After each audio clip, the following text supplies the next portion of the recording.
네, 윤석열 정부 출범 이후 대통령과 제1야당 대표의 첫 번째 영수회담이 다음 주에 열리게 됐습니다. 네, 이번 계기로 협치의 물꼬를 트게 될지 관심이 쏠리고 있는데요. 오늘 두 분과 함께 정치권 소식 짚어보도록 하겠습니다. 최수영 시사평론가, 김성환 시사평론가 두 분 나오셨습니다. 어서 오십시오. 안녕하세요. 예.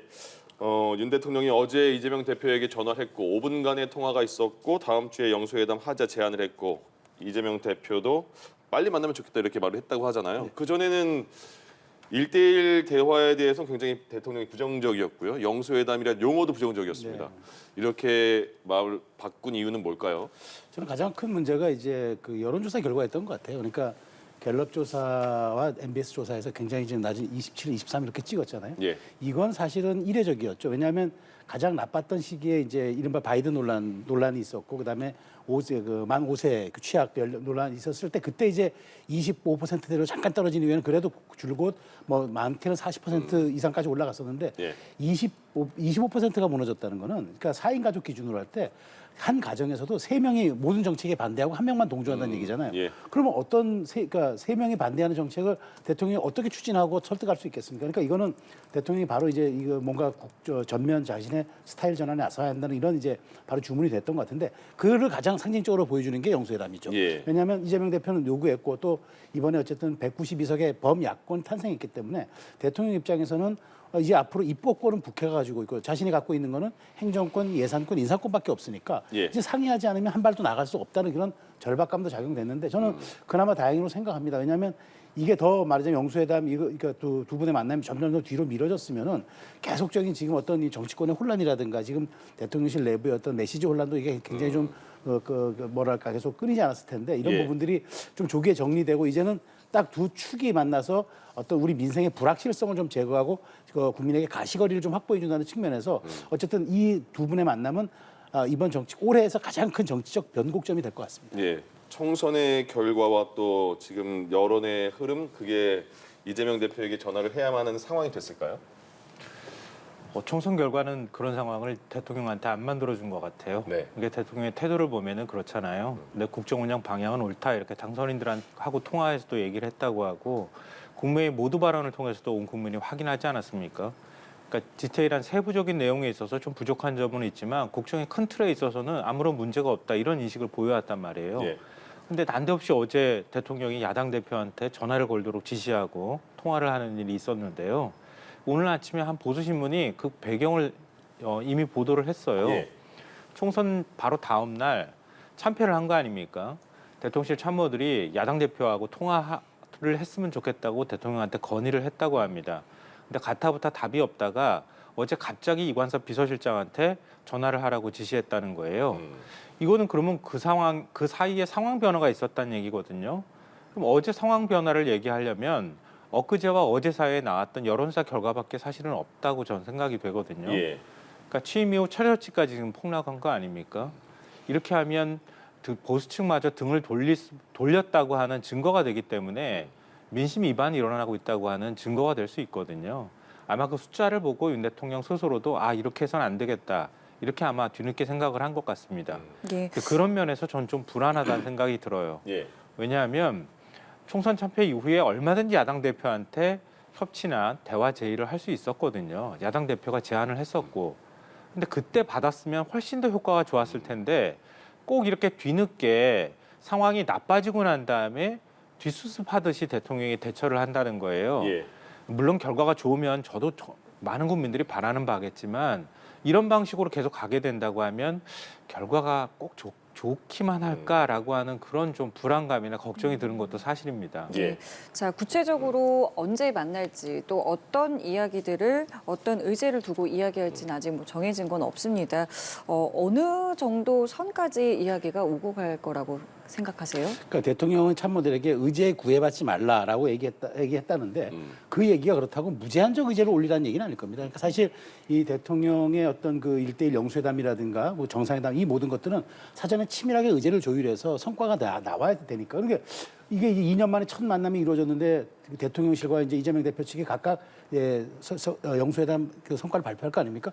근데 이제 이게 별 성과가 없으면은 아니 뭐 이런 걸 했는데도 이렇게 진척이 없냐고 또 국민들이 생각할 수 있기 때문에 예. 제가 보기에 너무 많은 걸 하면 안 될 것 같고 이재명 대표는 정했던 것 같아요. 그러니까 총선에 공약했던 민생지원금 25만 원 그 얘기를 아마 대통령께 얘기할 것 같은데 대통령은 포퓰리즘이라고 선을 그었는데 어쨌든 이 부분에 대해서는 대통령실에 좀 양보라든가 그러면 정부가 예산 편성을 해줘야 되니까 예산 편성권은 이제 정부가 갖고 있으니까 그런 측면에서 이제 놓고 본다면 아마 이재명 대표는 한 두세 가지 정도 이걸 포함해서 얘기를 할 것 같고 특검 얘기도 아마 할 가능성이 좀 높다고 보고 예.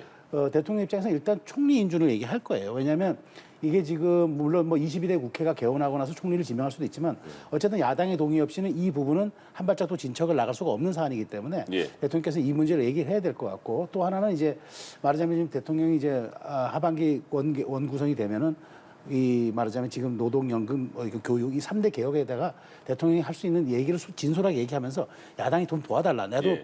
100대 국정과제 중에서 하나도 지금 성사된 게 없다 하면서 제한적으로 얘기를 해야 된다고 봐요. 그러니까 우리가 그러잖아요. 모든 사람의 책임이라는 거는 그 누구의 책임이 아니라는 말처럼 너무 많은 것을 꺼내놓으면은 의제 조율이 안 될 겁니다. 그래서 예. 욕심부리지 말고 저는 이 만남이 한 번으로 일회성으로 그치는 게 아니라 앞으로 진짜 이게 차담회가 되든 식사가 되든 뭐든 수시로 만나면서 최소한 저는 올 연말까지 자주 이런 것들이 이루어져야 막힌 경색의 어떤 전국 경색을 풀 수 있는 거는 여야 영수의 어떤 통큰 결단밖에 없잖아요. 그리고 예. 지금 민주당은 이재명 대표 리더십이 워낙 확고하기 때문에 이재명 대표가 마음만 먹으면은 뭐든지 뭐 총괄시킬 수 있는 지금 그런 사안이기 때문에 이 부분이 저는 의제는 구애받지 말되 너무 많은 것보다는 조금 제한적으로 빨리 설명할 수 있는 것 그런 것들로 좀 제한해야 한다고 말씀드리겠습니다. 두 분 모두 어느 정도의 성과는 좀 있었으면 좋겠다라는 말씀을 해주셨는데 첫 만남이잖아요. 어느 정도 수준의 이야기가 오갈 수 있는 건가요? 네, 저는 너무 욕심내지 않았으면 좋겠어요. 윤 대통령이 의제와 관련해서 참모들한테 너무 신경 쓰지 말라고 얘기했다고 지금 보도가 나오고 있거든요. 그럼 내가 알아서 하겠다 이렇게 해보기 시작하면은 굉장히 불확실성이 커지잖아요. 그러니까 이번 한 번의 만남으로 끝나지 않을까 또 걱정이 되는 측면도 있습니다. 예. 그러니까 너무 욕심 부리지 말고 지금 당장 필요한 것들부터 하나하나씩 합의해 나가는 과정들을 국민들한테 보여줬으면 좋겠어요. 그게 일종의 이제 국민들한테 좀 굉장히 요즘에 물가나 경제 문제로 힘들어하잖아요. 그런 면에서 정치가 어떤 역할을 해야 되는지 국민들이 기대를 하고 있고 거기 희망을 좀 줬으면 좋겠다. 그게 대통령하고 제1야당 대표가 만나서 제일 먼저 해야 할 일이라고 저는 생각하거든요. 그러니까 모든 걸 대화의제 테이블에 올려놓고 얘기하면 그 깨질 가능성이 매우 높기 때문에 예. 지금 얘기하는 것처럼 민생 문제라고 하면 야당이 의제로 얘기하고 있는 추경 편성 문제나 그런 문제에 있어서는 대통령도 사실은 좀 한 발 양보해줘도 될 수 있는 거거든요. 그러니까 그 부분에 대한 합의가 이루어진다거나 아니면 지금 정부에서 얘기하고 있는 것처럼 의대 정원 문제나 이런 것들 지금 당장 급한 문제잖아요.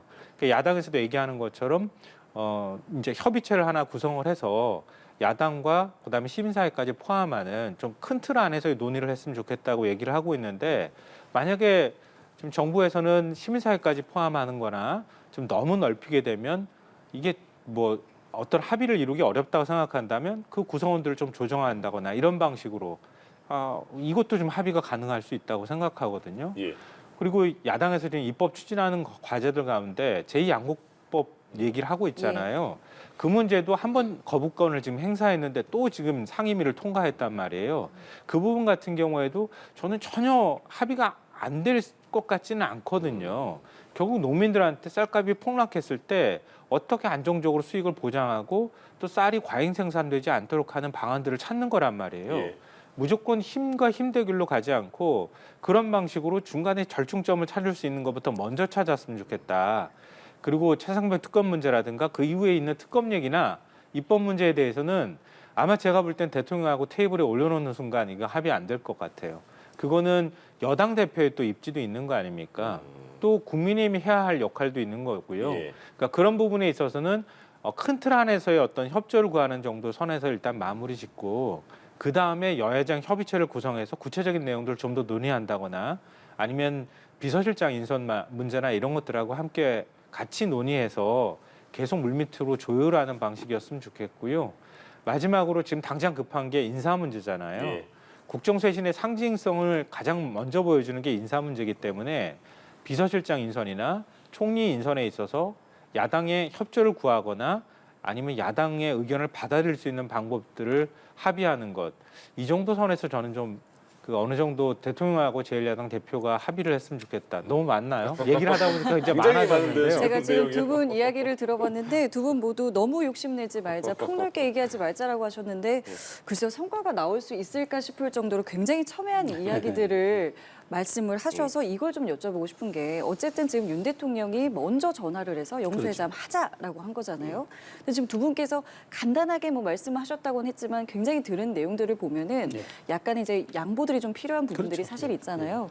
이게 제안을 했다라는 거는 어느 지금까지 어떤 기조를 좀 바꿀 여지가 있다라고 봐도 되는 겁니까? 그렇죠. 저희가 변곡점이라고 표현한 거는 이게 예. 우리가 어떤 사안을 놓고 봤을 때 굉장히 파격적이라고 하면 거기에 대한 어떤 앞으로의 진척을 우리가 예단할 수 있는 것 아니겠습니까? 예. 지금 대통령이 이제 전화를 했고 그다음에 만나기로 한 이상 이제 여기에서 유의미한 어떤 그런 성과를 내지 못하면 대통령 돌파구를 찾을 수가 없어요. 지금 그러면 대통령이 지금 이 경색된 정국과 이 아주 그냥 그 여권에게 아주 불리하게 지형된 이 정국을 어떻게 돌파할 수 있을까? 저는 이거밖에 없다고 봐요. 그래서 저는 이제 하나 말씀드리고 싶은 건 대통령이 이걸 통해서 의석수는 비록 192대 야권 192대 국민의힘 108석이지만 대통령이 대통령이 지금 정국을 돌파할 수 있는 건 여론 지지율밖에 없어요. 대통령이 정말 23% 지지율 떨어졌지만 이게 50% 올라가잖아요. 그러면 야당이 반대하고 싶어도 반대를 못 합니다. 왜냐하면 정부 정책을 국민들이 그렇게 지지하는데 지지하는 정책을 발목 잡는 걸로 비춰지기 때문에 거야의 오만과 횡포를 좀 볼 수 있어요.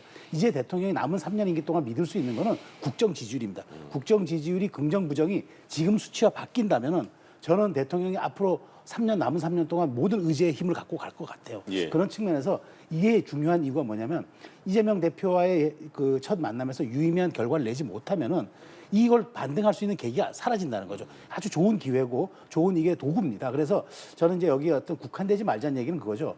뭐 내가 어디까지는 주고 어디까지는 못 받겠다 이런 생각을 하지 않는 게 좋을 것 같고 가장 중요한 거는 어쨌든 여기에서 단 한두 개라도 양쪽이 일치된 그 견해를 보이면서 공동 입장문을 발표했을 때 예. 국민들이 이제 뭔가 우리 민생의 가시거리가 확보되는구나라고 느끼는 지점이 매우 중요하다고 봐요. 그런 측면에서 저는 대통령이 앞으로 스타일을 바꾸겠다는 첫 신호가 야당 대표의 만남이다. 저도 이렇게 생각합니다. 그러니까 윤 대통령 입장에서도 야당이 어떤 의제를 가지고 올지 뭐 모르지 않을 것이고 그렇다면은 기존의 어떤 입장이나 태도가 좀 바뀔 거라는 것을 기대해봐도 되겠습니까? 바뀌어야 되는 거죠. 안 바뀌면 안 되는 굉장히 절박한 상황이잖아요.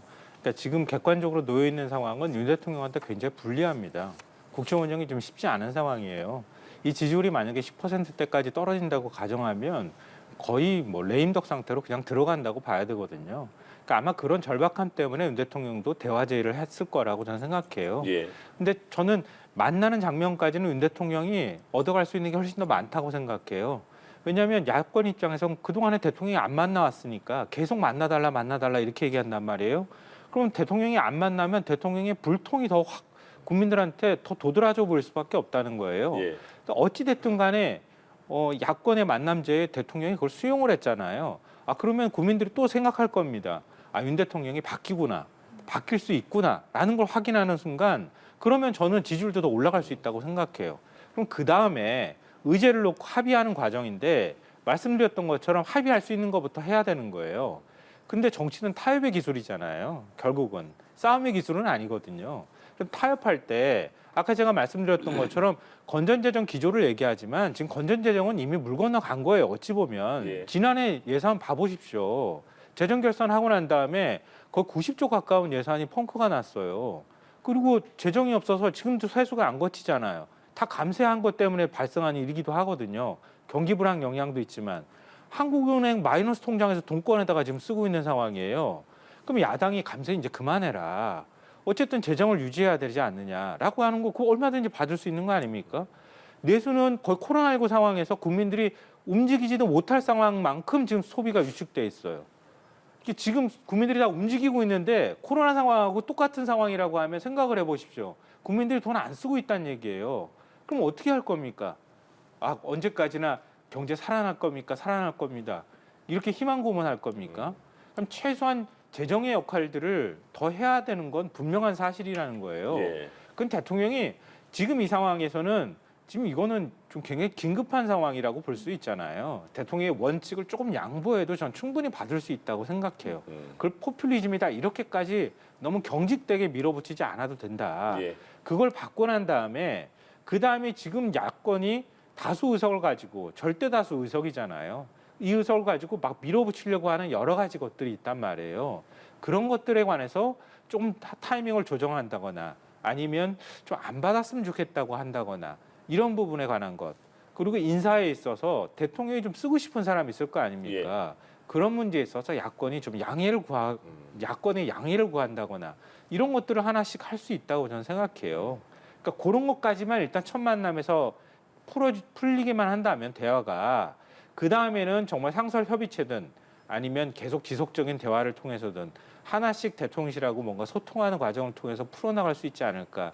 국민들은 거기서부터 대통령의 모습도 보고 예. 야당 대표의 책임감도 같이 봐줄 거라고 저는 생각합니다.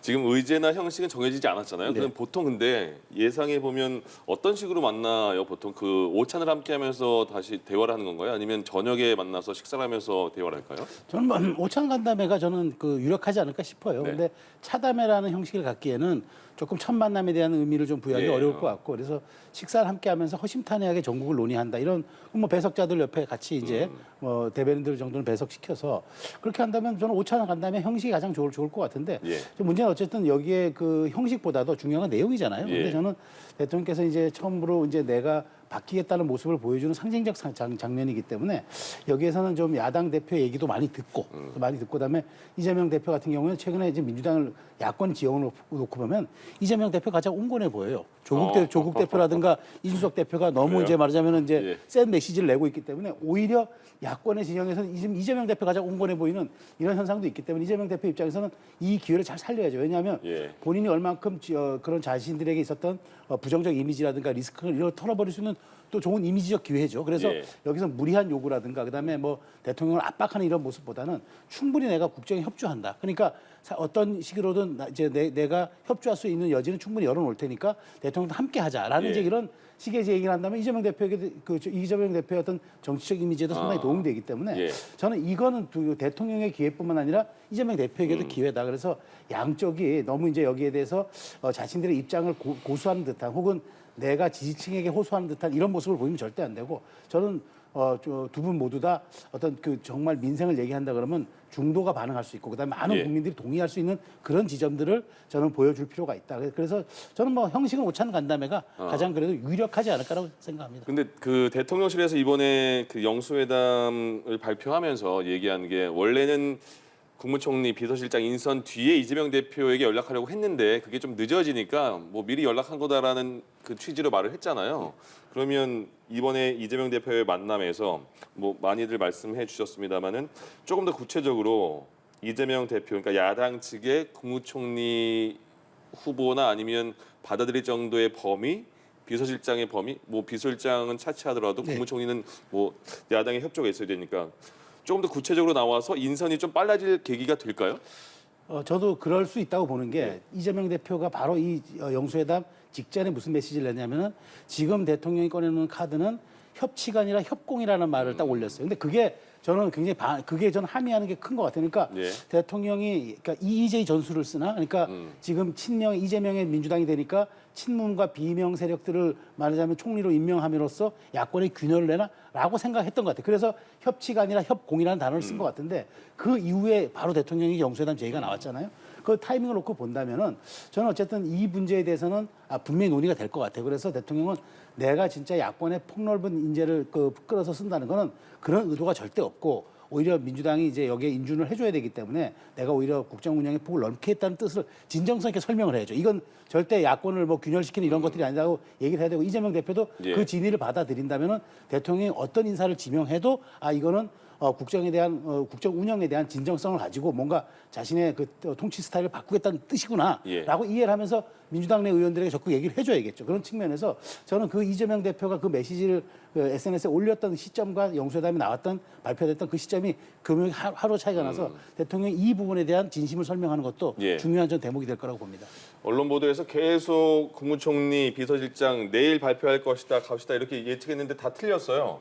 그럼 지금 고민이 그만큼 깊다는 거잖아요. 그러면 국무총리, 비서실장 어떤 인물이 와야지 야당도 그래 이 정도면 우리가 동의해줄게 이게 나올까요 지금?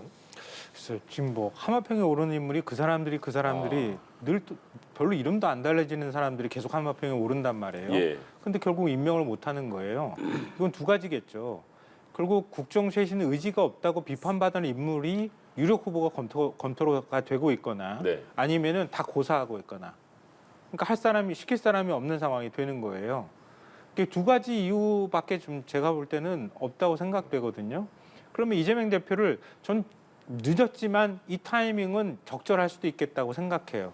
왜냐하면 결국은 비서실장 문제는 그거는 이제 국정 쇄신에 관한 문제, 대통령이 또 너무 독선적으로 국정을 운영한다고 하는 거에 대해서 저 국민들이 쓴소리를 옆에서 해줄 만한 사람이 필요하다고 하는 그런 어떤 필요성에 관한 것과 연결이 되는 거지만 예. 총리는 야당이 동의하지 않으면 안 된단 말이에요. 근데 만약에 총리로 지금 하마평에 오르거나 검증을 어느 정도 하는 인물이 있다고 하면 이재명 대표를 만나고 난 다음에 그 총리를 임명하는 절차를 밟게 되면 굉장히 자연스럽잖아요. 그리고 이재명 대표에게 뭐 그런 부분에 대한 야당이 반발할 수 있는 인물이라고 하면 임명의 불가피성을 설명한다거나 아니면 오히려 거꾸로 야당과 좀 더 가까운 인사를 임명한다 하더라도 거기에 따르는 야당의 반발을 좀 줄이는 효과로 이어질 가능성이 있겠다.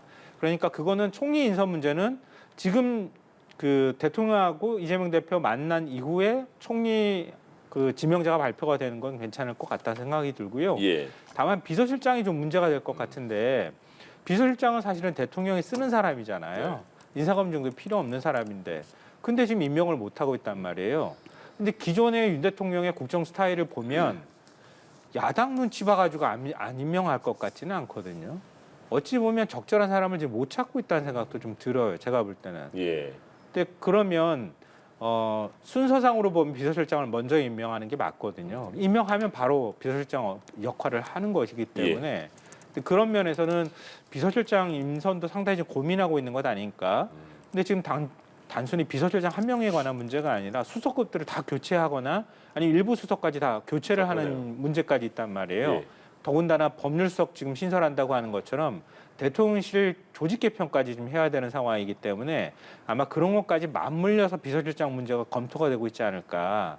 거기에서 고민이 좀 깊어지고 있지 않을까 생각합니다. 예. 예, 알겠습니다. 자, 그리고 이 영수회담이 성사된 배경에 이 대통령의 국정 지지율이 급격하게 좀 하락한 부분이 작용하지 않았을까라고 두 분 모두 말씀을 해주셨는데 실제로 지금 취임 이후에 최저치인 23%를 기록했다는 여론조사 결과가 나왔고요.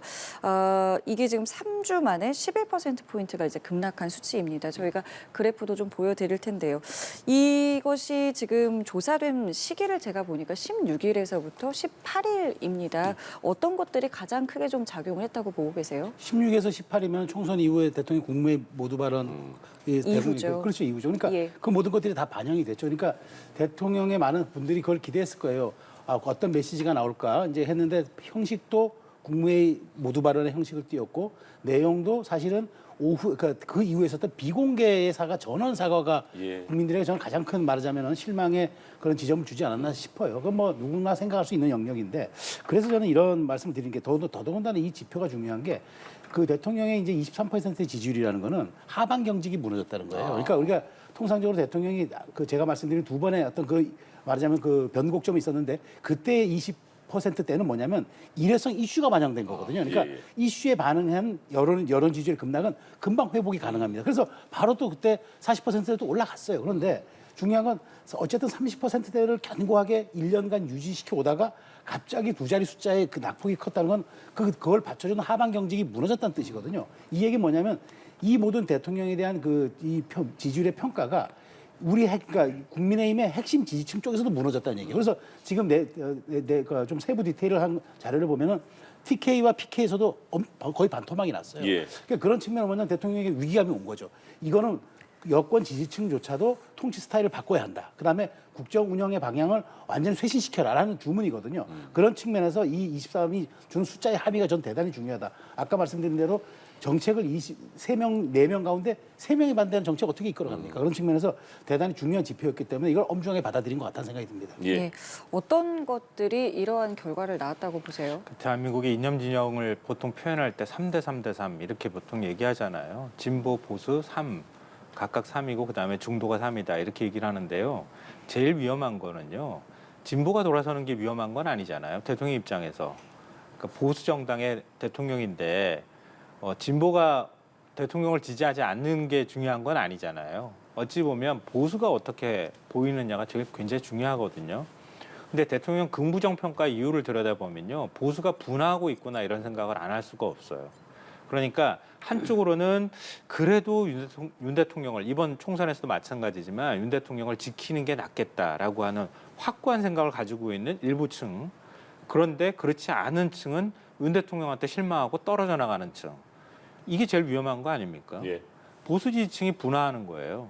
이게 과거에 박근혜 정부 때도 나타났던 현상이고 탄핵 이후에도 나타났던 현상입니다. 탄핵 소추에 동의했던 그 당시 의원들이 보수 진영에서부터 먼저 나오기 시작했던 것도 그래서 나온 거거든요. 이게 정말 위험하다는 거예요. 그러니까 부정평가 사율, 긍정평가 사율을 보면 의대 정원 확대가 제일 높았고요. 13으로. 그다음이 외교가 13이에요. 근데 최근에 총선 이후에 외교가 13인데 이게 5%가 올라간 거거든요. 외교를 5%가 올라갈 만한 요인이 작동한 게 없어요. 제가 볼 때는. 그 얘기는 뭐냐면요. 윤 대통령이 잘한 건 제일 많은 그 보수층에서 꼽는다고 하면 아마 외교를 꼽는 분들이 많을 거예요. 한미 관계나 이런 거. 이 외교가 올라갔다는 얘기는 제가 해석하기로는 예. 윤 대통령이 그래도 이런 건 잘했잖아. 이렇게 얘기하고 싶은 분들이 있다는 얘기예요. 이거는 정말 그 일종의 TK를 중심으로 해서 정말 보수층이 확고한 보수층이 이런 부분에 대해서 반응하고 있다는 얘기고요. 부정평가를 보면 경제 민생 물가가 이건 마이너스 5였는데요. 18%입니다. 오히려 떨어진 거고요. 소통 미흡이 10%가 올라갔어요. 그래서 17%가 됐습니다. 이게 국무의 모두 발언이라고 좀 보고요. 그다음에 독단적 일방적 의대 정원 확대 이렇게 내려가는 거거든요. 그러니까 부정평가에 만약에 보수층이 분화했다고 하면 소통 미흡이나 이런 쪽으로 지금 평가를 했을 가능성이 매우 높다고 하는 거예요. 그러니까 민심 위반이라고 하는 게 그냥 민심 위반이 아니라 보수 위반이라고 해석할 수밖에 없다. 윤 대통령이 만약에 이 부분에 주목했다고 하면 매우 위험한 신호라는 걸 지금 윤 대통령이 인식했어야 하고 인식했다면 그나마 다행이다. 여기서부터 윤 대통령이 더 무너지지 말고 그나마 국정의 동력을 확보하기 위해서는 보수층을 계속 이렇게 그 진짜 강고하게 뭉친 보수층이 아니라 합리적 보수층 그리고 윤 대통령이 잘하길 기대하지만 실망한 보수층을 계속 끌어안을 노력을 해야 한다. 이걸 보여주는 여론조사 결과라고 저는 봅니다. 예. 예, 알겠습니다. 자, 이런 상황에서 이제 국민의힘도 총선 패배 이후에 다양한 이제 의견들을 좀 청취하고 있고요. 어제는 낙선자들의 의견을 모으는 자리를 가졌는데 여기서 이제 나온 이야기 중에 하나가 혁신형 비대위가 필요하다라는 부분입니다. 그러니까 좀 체제를 바꾸자라는 걸 이제 주장하고 있는데 사실 그동안 이제 국민의힘에서는 관리형 비대위 쪽으로 좀 무게가 쏠리는 듯한 모습이었는데요. 이렇게 목소리가 좀 나온다면은 뭐 어떤 거 둘 중에 하나를 이제 고민할 수 있는 시점이라고도 볼 수 있을까요? 그렇죠. 저는 108명의 당선자 대회와 낙선자 모임이 극명하게 엇갈려. 그러니까 예. 108명의 그 말하자면은 당선자 대회 했을 때 뭐 사실 3분의 1 정도 참석하지 않았다는 얘기도 제가 들었는데 뭐 셀카도 찍고 축하하고 서로 예. 소개하는 자리였다는데 그것과 지금 낙선자 모임에서는 울분을 토로하고 실제 눈물을 흘렸고 그다음에 여기에 대해서 그 당의 어떤 스탠스에 대해서 완전히 체질을 바꿔야 한다는 얘기들이 오고 갔잖아요. 그러니까 저는 이게 지금 국민의힘의 현실을 보여주는 극명한 사례라고 생각합니다. 그러니까 지금 이게 비대위가 어떤 비대위냐. 그러니까 이 얘기잖아요. 그러니까 비대위가 그냥 단순히 전당대회로 건너가는 교량 역할만 할 것이냐. 근데 말하자면 당선자들은 그렇게 가는 게 맞다고 보고 낙선자들은 그렇게 가는 게 아무 의미가 없다. 그렇게 탄생한 그 말하자면 그러니까 당권 주자가 그 제대로 이걸 수렴할 수 있겠느냐 그 얘기죠. 그러니까 저도 당연히 혁신형 비대위로 가야 된다고 봐요. 그러니까 혁신형 비대위에서 뭘 해야 되냐면 첫 번째가 백서발간 해야 합니다. 지금 아마 그 백서발간을 아마 두려워하는 이유는 그걸 겁니다. 이 총선 패배 책임을 분석해야 되는데 대통령실의 책임을 과연 가져올 것이냐 말 것이냐 그걸 피해서 가자는 얘기겠죠. 그런데 그렇게 가면 안 되잖아요. 우리가 불편한 진실이라고 외면하면은 치유가 되겠습니까? 바람이 불고 나뭇가지가 흔들리면은 바람을 멈춰야지. 나뭇가지 붙잡아 맸다고 바람 멈췄다고 주장하면 안 되잖아요. 그렇지만 백서발간이 또 첫 번째고 두 번째가 전대 룰을 바꾸는 겁니다. 지금은 당원 100%인데 이걸 예. 다시 바꾸는 게 아니라 되돌리는 거죠, 사실은. 7대3으로 되돌리는 건데 어쨌든 저는 이런 것들이 없이 그냥 우리가 그냥 전당대회 관리만 해주고 뭐 포스터 붙이고 뭐 이런 식의 얘기만 하는 비대위라면 그럼 이게 무슨 의미가 있는 비대위입니까? 그러니까 낙선자 모임에서는 혁신형 비대위가 나온 거고 혁신형 비대위를 통해야만 비로소 전당대회가 의미가 있어집니다. 예. 우리가 전당대회를 의미 있게 하자고 비대위를 두는 건데 전당대회가 그걸 수렴하지 못하는 혁신을 수렴하지 못하는 전당대회가 되면 안 되잖아요. 그래서 최소한 이런 것들을 해놓는 이른바 브릿지형 비대위 그걸 연결을 시켜주는 저는 그런 약간 혁신형으로 좀 방점시켜서 두 가지는 선결 조건이 좀 돼야 된다고 봅니다. 그 똑같은 결과를 놓고 지금 전혀 다른 대안들이 나오고 있는 건데 지금의 국민의힘 상황에서는 어떤 혁신위의 모습이 조금 더 필요하다고 보세요? 네, 이건 참 조심스러운데요. 왜냐하면 과거에도 민주당도 선거 참패한 이후에 수습한다고 수습하지만 수습이 잘 안 되거든요. 예. 이 짧은 시간 안에 수습이 잘 안 되는 겁니다. 예. 그러니까 국민의힘도 수습하는데 시간이 좀 걸릴 거라고 저는 생각해요. 근데 그거는 좀 시간이 필요한 문제인데요. 문제는 방향의 문제일 거예요. 근데 아까 제가 말씀드렸던 것처럼 보수층이 분화한다고 말씀드렸잖아요.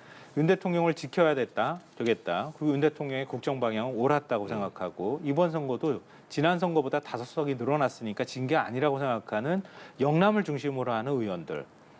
그 의원들과 국민의힘이 앞으로 전국 정당이 되기 위해서는 수도권이나 충청 지역에서 더 많은 의석을 얻어야 된다고 하는 이런 낙선자들의 지금 얘기로 대변되는 이런 의견. 이게 계속 부딪힐 가능성이 높습니다. 근데 계속 국민의힘 의원들한테 물어봐야 제가 볼 땐 답이 별로 없어요. 이건 대통령의 의지에 달렸어요. 그동안에 국민의힘의 혼란은 누구 때문에 생겼습니까? 윤석열 대통령 때문에 생긴 거예요. 멀쩡한 당대표 내보내고 그러고 난 다음에 비대위 3번에 당대표 2번 바꿔버렸어요. 그 대통령이 바꾼 거예요. 내 당을 만들겠다고 하는 의지 때문에 그랬던 거 아닙니까? 그러면 윤 대통령이 이제는 이 현실을 인정해야 해요. 왜 이렇게 참패를 당했는지 솔직하게 인정하고 지금 야당 대표의 손짓을 내미는 것처럼 그런 방식으로 국정을 운영해야 되겠다. 그러면 국민의힘의 영남권 의원을 중심으로 한 지키겠다만 목소리가 나오는 게 아니라 그렇지 않고 수도권을 중심으로 한 윤 대통령이 좀 더 잘하길 원하지만 지금 못하고 있다고 생각하는 부분을 어떻게 메워야 할까? 그걸 고민한다면 당내 뭐 비운계 의원이든 좀 더 대통령하고 먼 쪽의 의원들도 뭔가 자유롭게 움직여 갈 수 있도록 하는 그런 뭐라 그럴까요? 범위를 줘야 돼요. 그렇게 하고 그걸 품 안을 수 있을 만큼이 돼야 제가 볼 때 윤 대통령 지지율도 올라가고 국정 동력도 다시 회복할 수 있다. 그걸 계속 지금 영남권 중심으로 내가 내 당으로 끌고 가겠다. 나 레임덕 안 가기 위해서는 이거라도 붙잡고 있어야 되겠다고 하면 역설적으로 계속 놓치게 되는 거예요. 모래를 쥐는 것처럼. 결국 저는 대통령의 의지에 달렸다고 생각합니다. 네. 국민의힘을 제외한 야권의 모든 정당 한 자리에 모였습니다. 거기에 이준석 개혁신당 대표도 야권에 있는 모습 보니까 좀 새로운 모습이기도 했거든요. 그러니까 이게 이유가 최상병 특검 처리하자, 이렇게 22대 국회에서 처리하자 이렇게 많이 모였어요. 인원을 보자면 그 국민의힘에서 한 8명만 다시 찬성하면 이제 처리가 되는 상황이 되는 거잖아요. 네, 그렇죠. 이것도 많은 그 정부나 여권 쪽에선 부담스러운 부분일까 아니면 동의가 될까요? 어떻게 될까요? 저는 뭐 말하자면 이제 특검법이라든가 이게 지금 22대 국회 예고편 같은 건데 예. 저는 국민의힘에서 8명의 이탈표가 나오면 어쨌든 이제 거부권도 무력화되는 거잖아요. 근데 예. 저는 그렇게 가지는 않을 걸로 봐요. 그러니까 지금 대통령이 그렇게 가지 않기 위해서 최소한 나부터 변할 테니까 국민의힘도 그러니까 나를 지탱해 주는 그런 것들에 대해서 그 긍정적인 신호를 보낸 건 아닙니까? 그런 측면에서 저는 이준석 대표가 여기에 이제 참석한 거는 저는 제가 보기에 이 최상병 사건 문제는 2030에서도 매우 이게 심각하게 반응하는 문제이기 때문에 예. 아마 이준석 대표가 여기에는 이제 찬성 목소리를 내는 것 같은데 아마 저는 제가 보기에 선별적으로 아마 그 이슈에 대해서 정책에 대해서 아마 협조하거나 빠지거나 그렇게 할 거예요. 그러니까 예. 저 야권이라고 해서 이준석 대표는 보수 진영의 뿌리가 있는 당 대표이기 때문에 제가 보기에 이런 부분은 최상병 특검에는 찬성하지만 다른 쪽의 정책에서는 아마 또 발을 뺄 겁니다. 그래서 어제 기자회견도 발표하고 나서 본인은 빠져가지고 그냥 안 했다고 하는데 아마 네. 그런 걸 반증하는 것 같아요. 근데 중요한 거는 어쨌든 이제 192석의 야권 지형이라는 건 엄중한 현실이고 여당에서 바꿀 수 없는 현실이기 때문에 예. 앞으로 이런 부분들 그러니까 국민적인 어떤 관심이라든가 여론에 민감하게 반응하는 부분들에 대해서는 선제적으로 이걸 이슈 관리를 해줘야지 끌려다니다 보면은 이게 이제 말하자면은 22대 국회에서는 여당이 무력화될 수밖에 없는 그런 구조이기 때문에 예. 저는 국민적 여론이 반응할 수 있는 그런 이슈라면은 국민의힘이 먼저 선제적으로 끌고 나가야 된다. 그래야만 야권이 모여도 그나마 이제 그것을 방어할 수 있는 정도의 힘이 생기는 거지 이렇게 무력하게 끌려다니는 건 안 되기 때문에 그런 측면에서 저는 여당의 이제 22대 국회 원내대표가 누가 될지도 매우 주목된다. 그런 말씀을 드리겠습니다. 예. 조국 혁신당 같은 경우에는 한동훈 특검법을 제일 먼저 처리하겠다 말은 했지만 어쨌든 야권의 공동으로는 최상병 특검법이잖아요. 그럼 네. 이거는 일단 처리 가능성이 큰 걸까 아니면 어쨌든 국민의힘에서는 8명까지 동의를 안 해줄까요? 지금 야권은 22대 국회 야권이잖아요. 22대 이제 시작되는. 그렇죠. 예. 21대에서 지금 법 통과시키겠다고 하는 거니까요. 그 법을 통과시키는 거하고는 별로 상관은 없는데 예. 결국 국민 여론이 중요한 거잖아요. 이게 굉장히 흥미로운 현상이라고 보는 게 뭐냐면 그러니까 192냐 175냐 예. 이 두 가지 갈림길에 있는 거예요. 근데 국민의힘은 그동안에 끊임없이 21대 국회 때도 그러지만 민주당이 입법 독주하고 있다, 독재하고 있다 이렇게 얘기를 했어요. 그럼 거기에 국민들은 어느 정도 반응을 해요. 제가 볼 때는. 왜냐하면 180석이면 많이 가졌다고 좋은 게 아니라 그래도 야권하고 지금 이제 여권이 됐지만 여권하고 대화하고 타협해야 되지. 국민은 늘 그렇게 생각하거든요. 그러면 민주당은 계속 입법 독재 프레임에 갇히는 거예요. 근데 22대 국회가 되잖아요.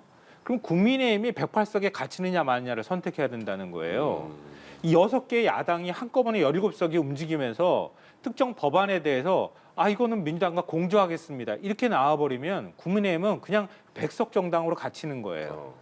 거기에서 국민의힘은 우리가 여당이니까 대통령이 뒤에 있고 대통령은 거부권 행사해 줄 거니까 이러면서 버티는 순간 그럼 국민의힘은 끊임없이 거기에 갇히게 되고 대통령은 더 큰 정치적 부담을 지게 될 거예요. 이런 현상이 계속 반복될 가능성이 있다는 겁니다. 그런 입법 독재라는 프레임도 사라지게 돼요. 그러니까 선별적으로 이런 현상들이 나타나기 시작하면 국민의힘은 진짜 다음 선거도 기약할 수 없고 다음 대권도 기약할 수 없는 정당이 될 가능성이 높다는 거예요. 그러니까 민심이 확 발화할 수 있을 만한 정말 반응하고 이번 최상병 특검법 같이 특검법처럼 여야 뭐 진보 보수 가리지 않고 이거는 의혹을 해명해야 된다라고 국민들이 여론이 반응하고 생각한다면 국민의힘도 같이 따라가야 돼요. 이제는 그 따라가지 않을 수가 없게 만드는 게 이 6당의 공조다. 이런 모습들이 앞으로 얼마나 나오느냐에 따라서 국민의힘의 궁색한 처지가 결정될 것이고 민주당이 좀 더 세게 입법 프레임을 걸고 나갈 수 있는 동력을 얻을 수 있는 그런 걸 소재를 제공할 수 있는 것이 될 것이다. 그래서 이 6개 정당이 함께하는 게 어떤 사안에 대해서 함께하는지를 계속 지켜볼 필요가 있다. 굉장히 전 그래서 그런 면에서 아주 흥미로운 현상으로 지켜보고 있습니다. 예, 알겠습니다. 오늘 두 분 말씀 저희 여기까지 함께하겠습니다. 지금까지 최수영 시사평론가, 김성환 시사평론가였습니다. 두 분 고맙습니다. 감사합니다. 예.